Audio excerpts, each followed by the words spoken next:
Morning students. आज हम आपकी एक क्वेरी कि सर जब क्वेश्चन डीजेनरेसी में आता है, जब हम इन एलोकेशंस करते हैं और आईवीएफएस जो टीपी का है वो डीजेनरेसी में आता है, तो हम उसको रिजॉल्व कैसे करेंगे। तो उसका एक मेथड होता है, उसको आज हम डिस्कस करते हैं। हमने यहाँ पर एक टीपी ली है, एक टिपिकल टीपी है जिसमें एलोकेशन टाइम पर एक इशू और आएगा, उसको भी डिस्कस करते हैं। यहाँ पर सबसे पहले मैट्रिक्स मिनिमा मेथड को यूज करेंगे हम।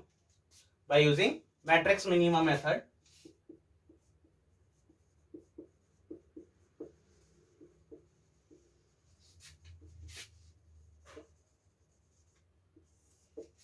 मैट्रिक्स मिनिमम मेथड से हम यहाँ पे पहले एलोकेशंस करेंगे।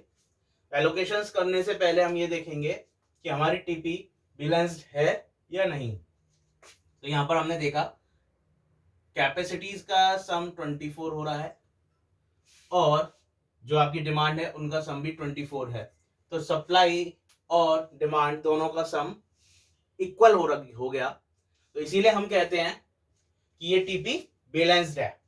अब आगे स्टेप में हम काम करेंगे, तो यहाँ पर एलोकेशंस करनी है। तो हमने एलोकेशन मैट्रिक्स मिनिमा मेथड को यूज कर करेंगे।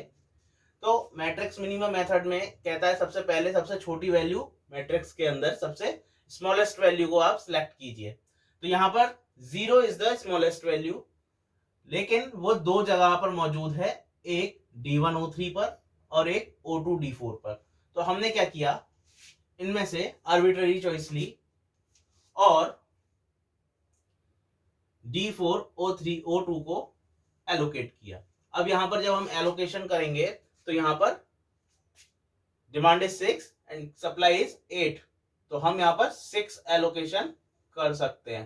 तो 6 हमने एलोकेट किया और यहां पर अब 2 की सप्लाई बचेगी और डिमांड 0 हो गई। अब जब डिमांड 0 है तो इसका मतलब ये कॉलम कट हो जाएगा। कॉलम कट हो गया हमारा। इसके बाद जब हम दोबारा से देखते हैं तो यहां पर अब 0 है और वो सिंगल है, तो अब इसको सिलेक्ट कर लेंगे। यहां पर कितना एलोकेशन कर सकते हैं, 4 एलोकेट किया और यहाँ 6 हो गया, यहाँ 0। अब जब 0 हो गया तो क्या कर सकेंगे, कॉलम को कट अगेन। तो हमने इस कॉलम को भी कट कर दिया। आफ्टर दिस अब सबसे छोटी वैल्यू 2 है। जब 2 सबसे छोटी वैल्यू है लेकिन वो भी मल्टी पोजीशंस पर मौजूद है, मल्टी लोकेशंस पर है, तो हम क्या करेंगे, जो अब यहां भी आर्बिट्रेरी चॉइस रखेंगे। आर्बिट्रेरी चॉइस के लिए यहां पर मैं ये वाली 2 को एलोकेशन देता हूं जो O1D2 पर है। तो यहां पर क्या एलोकेट कर सकते हैं, see what we can allocate here, 6 supply है और 6 ही डिमांड है, दोनों बराबर है। ये एक नया इशू था यहाँ पे कि सर ऐसे कंडीशन हो जाए जहां सप्लाई और डिमांड दोनों बराबर हो जिस सेल के एलोकेशन में, वहां क्या करते हैं, तो वहां क्या करना होता है कि आप जो सप्लाई दे सकते हैं और जो डिमांड दे सकते हैं उसको तो एलोकेट करना ही पड़ेगा। तो 6 ही एलोकेट करना है और ये भी 0 हो जाएगा और ये भी 0 हो जाएगा। अब जब दोनों जगह 0 हो गए तो इसका मतलब है आपको रो को भी कट करना पड़ेगा और कॉलम को भी कट करना पड़ेगा, क्योंकि अब इस रो में और एलोकेशंस नहीं कर सकते। ऐसे ही इस कॉलम में भी अब और एलोकेशंस नहीं कर सकते। तो इस तरीके से ही दोनों रो और कॉलम कट ऑफ हो जाएंगे। इसके बाद अब 2 फिर से आर्बिट्रेरी चॉइस। तो आर्बिट्रेरी चॉइस मान लीजिए हमने यहां एलोकेट किया, तो यहां क्या एलोकेट कर सकते हैं, 2। सिमिलरली अब बस यही सेल बचा तो यहां पर 6 एलोकेट हो गया, तो ये वैनिश हो गई सब। अब ये मेरी एक टीपी आई जिसमें मेरे एलोकेशंस हो गए। अब हम क्या करेंगे, जो एलोकेटेड सेल्स हैं उनके लिए एक अलग टेबल बना लेते हैं और जो अनएलोकेटेड सेल्स हैं या एलोकेटेड के लिए ही एक अलग टेबल बना लेते हैं। अब एलोकेटेड के लिए हम जब एक अलग टेबल को क्रिएट करेंगे तो वो टेबल बनेगी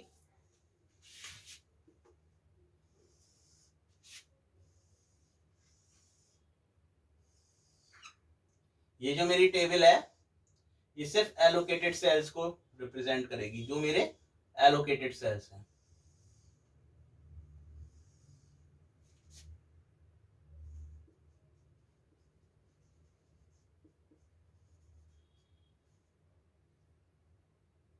अब यहाँ एलोकेशन कहाँ कहाँ है मेरी, इस सेल में एलोकेशन है, वैल्यू 2 है और 6 एलोकेशन है। इसके बाद इस सेल के अंदर एलोकेशन है, इस सेल के अंदर एलोकेशन है, इसमें एलोकेशन है और इस सेल के अंदर एलोकेशन है। अब हम यहाँ देखते हैं, ये एलोकेटेड सेल्स का टेबल हमने अलग क्रिएट की। अब हम यहाँ सबसे पहले देखेंगे कि हम क्या हमारी जो सॉल्यूशन हमने ये IVFS को दिया है एलोकेशंस के साथ, क्या ये ऑप्टिमम है, सॉरी ऑप्टिमम नहीं, डीजनरेटेड है या नहीं। तो हम क्या करेंगे, नॉन डीजनरेसी कंडीशन चेक करेंगे। नॉन डीजनरेसी कंडीशन है number of occupied cells equal to m plus n-1। तो ये कितने हैं हमारे पास एलोकेशंस, 1 2 3 4 5 सेल्स हैं जिनमें हमने एलोकेशंस की हैं। और m कितना है, number of rows 3 plus 4 minus 1 it will equals to 6। ये 5 हैं और 6 होने चाहिए। तो नंबर यहां पर क्या हो गया, ये क्वेश्चन डीजनरेटेड हो गया, डीजनरेसी हो गई यहां पर। अब डीजनरेसी हो गई तो क्या करेंगे हम, नॉट इक्वल टू है तो नॉन डीजनरेसी हो गई। अब डीजनरेसी को कैसे रिमूव करना है, दिस इज द क्वेश्चन। तो हम क्या करते हैं ऐसे में, what we have to do,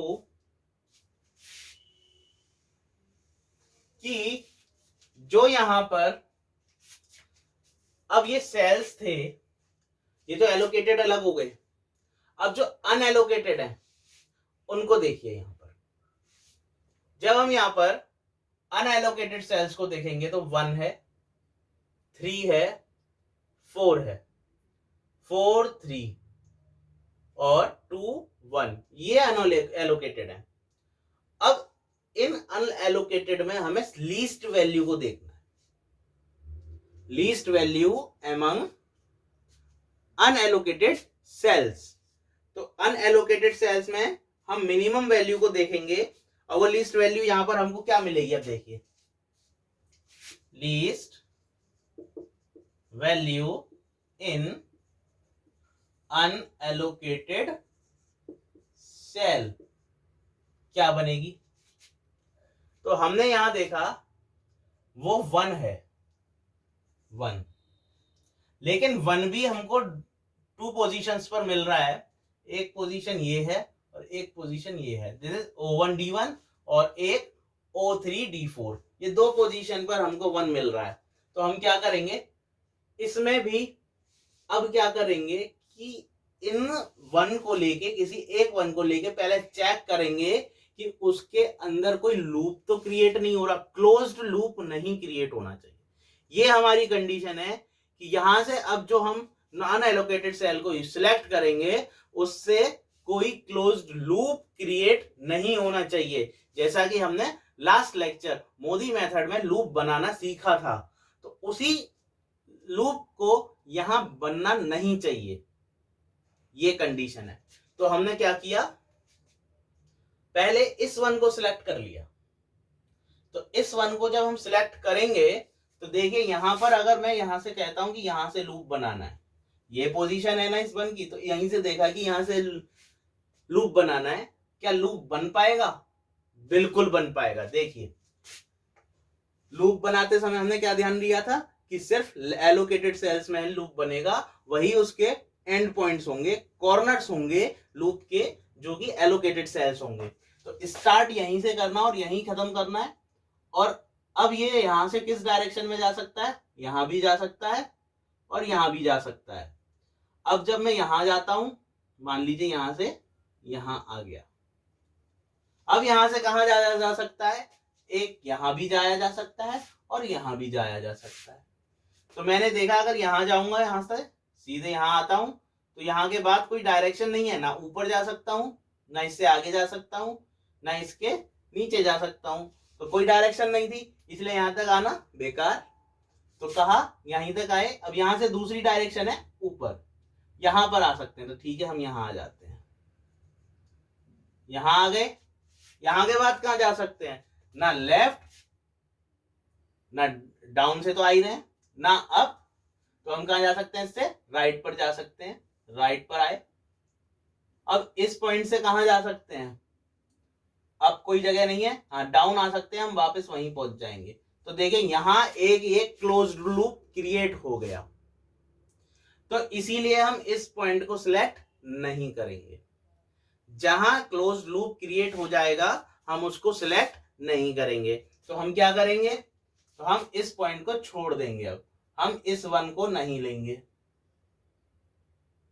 अब हम दूसरे वन को देखते हैं, जो हमारे पास दूसरी पोजीशन पर वन मौजूद है उसको देखा, वो था यहां पर O1 D1 पर। तो इस पर जब हम यहां पर सिलेक्शन करते हैं और यहां से लूप बनाना शुरू करते हैं, तब क्या हुआ, यहां से मैं दो डायरेक्शन में जा सकता हूं, एक तो डाउन और एक इसके राइट पर।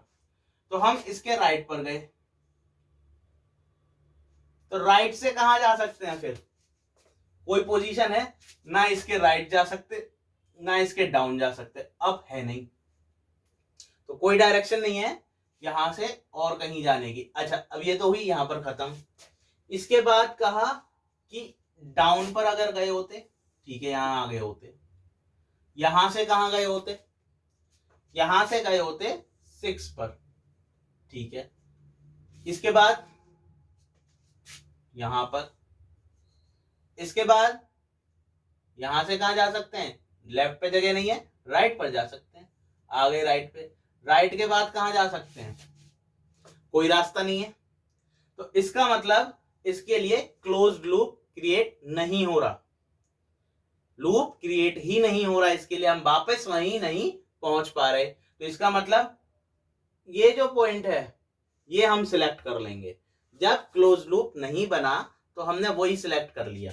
तो अब ये पॉइंट हमारा सिलेक्ट हो गया, ये वाला वन सिलेक्ट कर लिया हमने। अब हमको क्या करना है,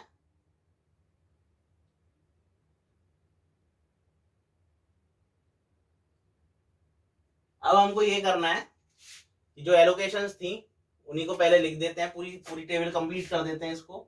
यहां पर 1 था, यहां 3 था, 4 4 3 2 1, हमने सिलेक्ट किया इस वन को।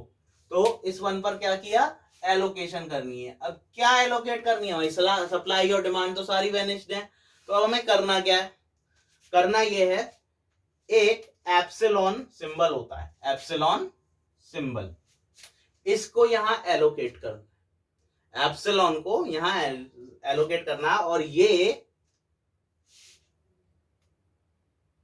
नियर टू 0 होता है, इसलिए नेग्लिजिबल क्वांटिटी है, it is a negligible quantity. Epsilon को यहां पर हमने एलोकेट कर दिया। अब नंबर ऑफ सेल्स को हम कैलकुलेट करेंगे, देखेंगे कि m प्लस, अब नंबर ऑफ ऑक्युपाइड सेल्स देखेंगे तो कितने हैं, equals to m plus n minus 1, it will equals to 6, और ये कितने हो गए 1 2 3 4 5 6। और जब हम इसकी टोटल ट्रांसपोर्टेशन कॉस्ट को कैलकुलेट करेंगे, या कहेंगे कि जब इसका हम ऑप्टिमेलिटी को चेक करेंगे, तब तो ये जो एप्सिलॉन है वर्क करेगा, लेकिन जब हम इसका टोटल ट्रांसपोर्टेशन कॉस्ट निकालेंगे तब इसको हम छोड़ देंगे, इसको लीव कर देंगे, बाकी से ट्रांसपोर्टेशन कॉस्ट निकालेंगे। This is the method by which we can remove और रिजॉल्व डिजनरेसी in transportation.